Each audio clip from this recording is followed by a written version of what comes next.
Today we're going to talk to you about Tyler Perry's latest film, now streaming on Netflix, called Mea Culpa. Mea Culpa stars Kelly Rowland of Destiny's Child fame and Trevante Rhodes as Zaire. Did I pronounce it right? Yes, Zaire.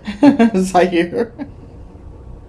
Rowland plays Mia Harper, a Chicago attorney who decides to take on the case of a womanizing artist accused of killing his girlfriend, much to the dismay of her in-laws. I was kind of surprised by this movie because I am used to Tyler Perry's histrionics. He started out his career writing stage plays, and I'm sure every drama critic for stage plays out there knows that they tend to be more elaborate, more extreme, over the top, and as he stuck his toe into movie making, I think he's learned over the years that he needs to pull back a bit, that he's been going a little bit too extreme with these movies. So I was surprised in that this movie was relatively calm until we hit the ending, at which points it went bonkers as shit. I chose this one to close out February, Black History Month, because regardless of how you feel about Perry, he does consistently make, good or bad, movies with primarily black casts. Love the idea of a black studio giant. Right. You know, we've never had one of those, so that's really interesting. He's got Atlanta devoted towards film work now. He's got a huge major studio there, and I really like to see that kind of situation. The lead up, as I was saying earlier, is kind of reserved. It's kind of paint nine numbers. Another thing that surprised me for this movie is Tyler's kind of shied away from really adult themes, nudity in particular. I'm kind of shocked by how much nudity this movie had. Of course, that doesn't apply to my hall pass, the main star of this film. But that being said, it was even killed until it got to the end. It kind of reminded me of Get Out in that way. I know this is not a straight comparison, but as I said, even killed, and then the ending came, and it came kind of out of left field and shocked me, and I was just blown away. I kind of thought to myself, we're going to keep it spoiler free. Oh, yeah, okay.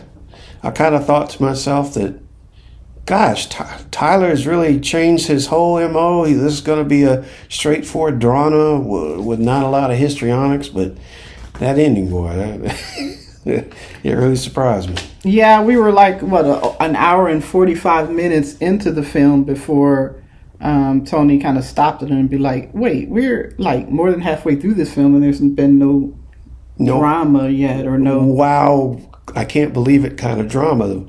That's his forte in the past, anyway. Like I said, it's an interesting plot and story. Seems to mix in, as Tony said, some erotica. I think what he was going for, since this is a Netflix film, I think what Perry was going for this with this is what the film 365 Days, which was like all everybody was able to talk about during the early days of the pandemic. That was a full erotica film, lots of sex, lots of nudity. And so it's going to be new to anybody who's used to seeing Tyler Perry's movies. Mm-hmm. Yeah, I mean, they're usually for what it's worth. They've all been somewhat family friendly. Mm-hmm. Yeah, and I'm not talking about more leaning towards a Christian base, that mm-hmm. kind of thing. Yeah. This one is a total departure from what Perry is used to doing. So I kind of thought that was interesting because he went kind of all out with this one. Again, Medea's nowhere to be found. Medea's nowhere to be found. But like Tony said, lots of nudity, lots of sex scenes, So this is not a family-friendly movie by any stretch of the imagination. No, it's a hard R. It's a hard R. So the overall story was interesting. Rowland, who's a fairly decent actress, I think she's getting better. Goes without saying, the woman is beautiful. Yes, she's beautiful, and I think Kelly Rowland is my hall pass. A lot of men's hall passes, and probably some women's too. But Kelly is a decent actress. She I don't think she's confident enough to really carry a film on her own. I think she's done some supporting roles in some other movies which do not come to mind right now. I know there was a Halloween. Was she in one of those Halloween movies? She sure was. I forgot about that. I think it was Jason versus Freddy, actually. Yeah, she was in Jason versus Freddy, which I've never seen before, but I've seen scenes with her in it. And like I said, she's a very good actress in an ensemble.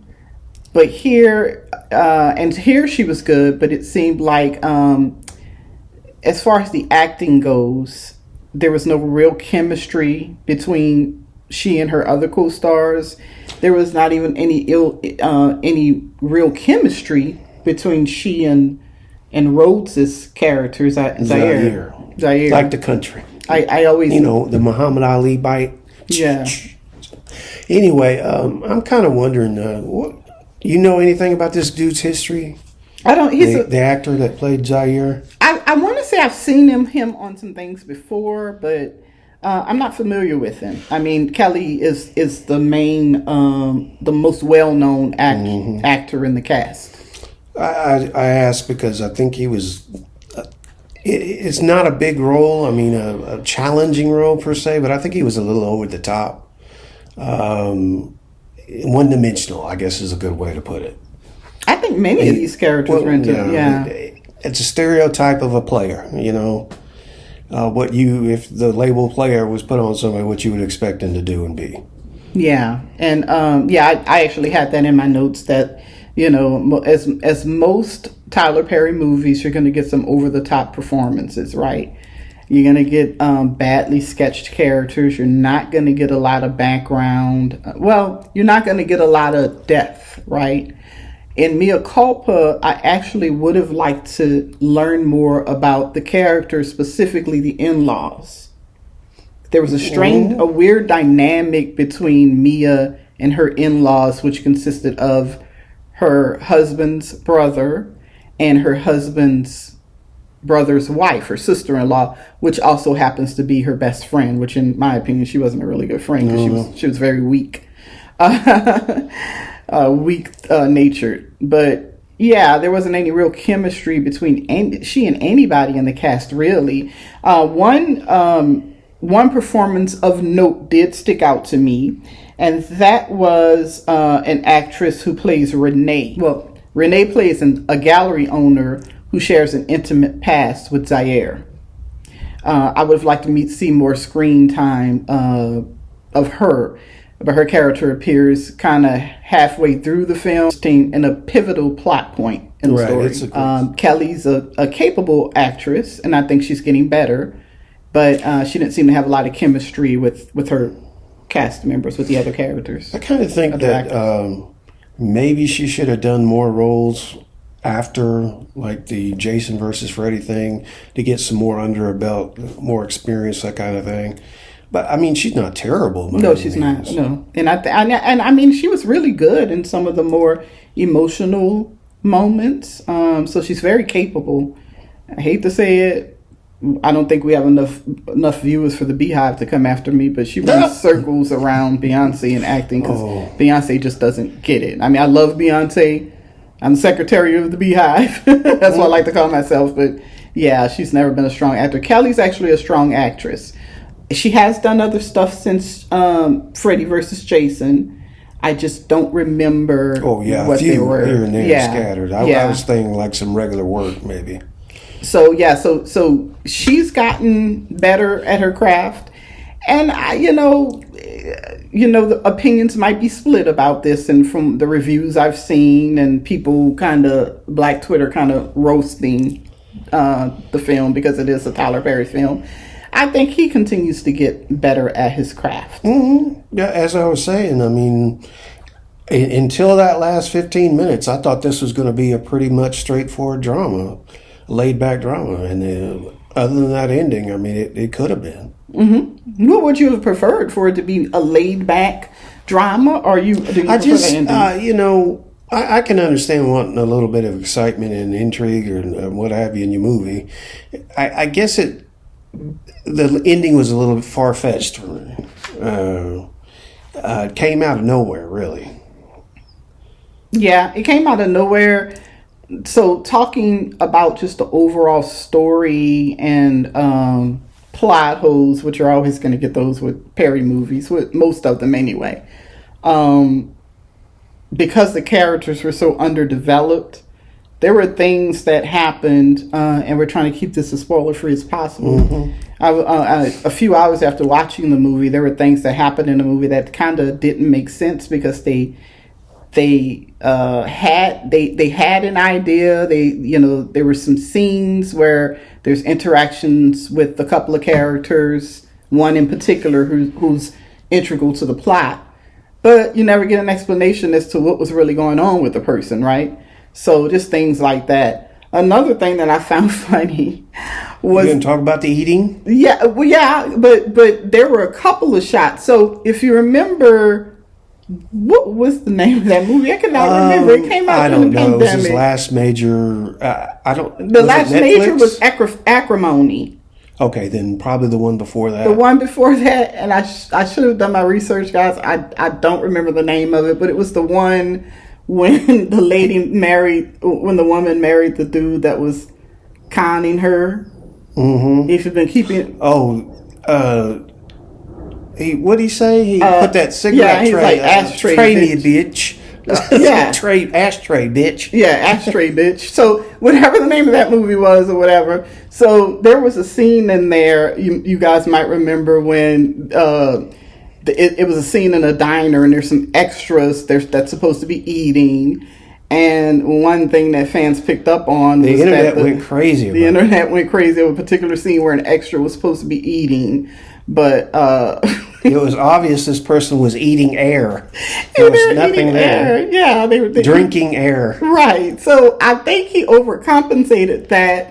He's got several shots of people actually eating. He's got several, and one shot in particular of her brother-in-law, and I was joking, saying, why aren't they showing us his plate? He's literally chewing his food up in front of us. And then they do a close-up of the plate, and I guess that might have been Perry's petty way of saying, see, these people eat. These people really are eating. So I thought that was funny. But there were other couple of scenes that were close-ups, or they focused on something in particular, and you think it might be some foreshadowing or something like that going on, but There's there wasn't. Important in that plate.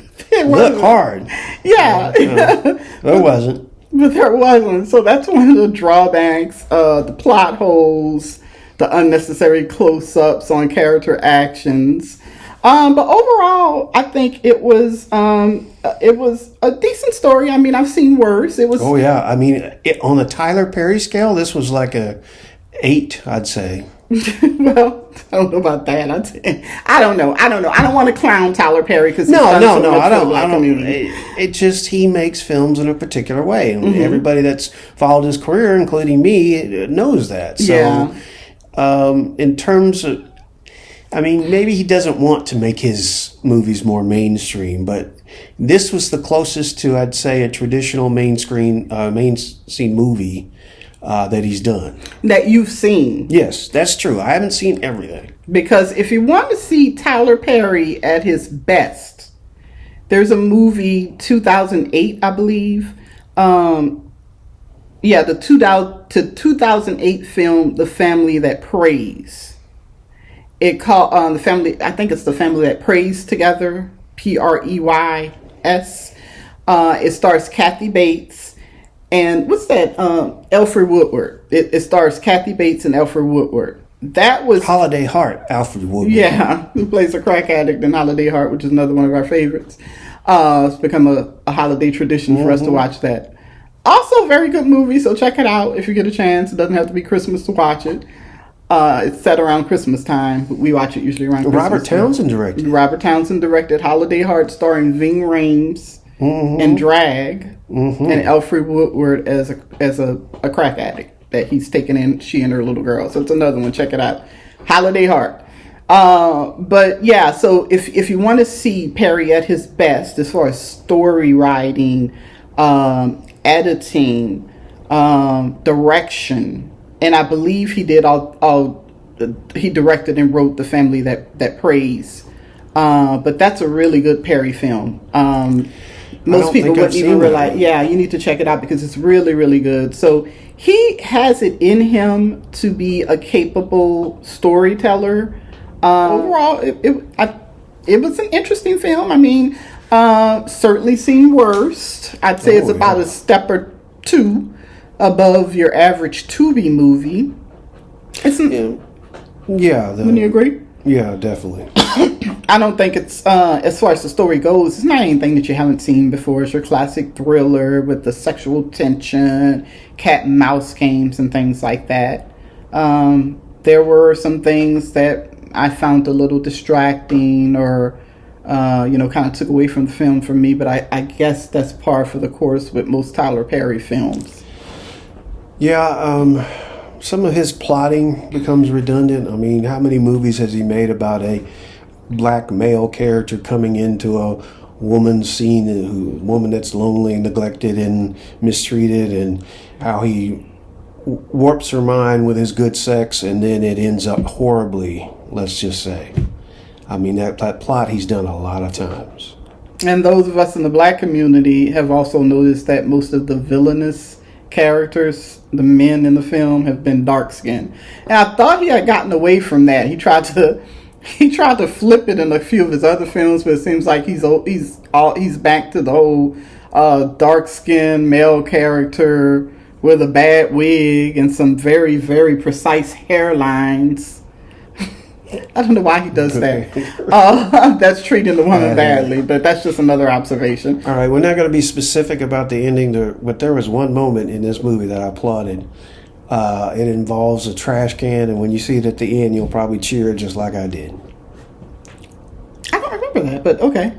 We don't want to give away too much, but I'll have to talk to you off camera about what that was. Trash can. Okay, all right. Well, I mean, it's a decent movie. I'd say we liked it, right? I mean, it was entertaining. Good. Yeah, I mean, his movies, at the very least, they're entertaining, even if you're laughing at how he executes it, or it's over the top acting and over the top plot line implausibility. It's a good watch, so you should definitely check it out. Definitely. Be sure to like and subscribe if you like this video, and we'll talk to you guys next time. See you later. Bye. Bye-bye.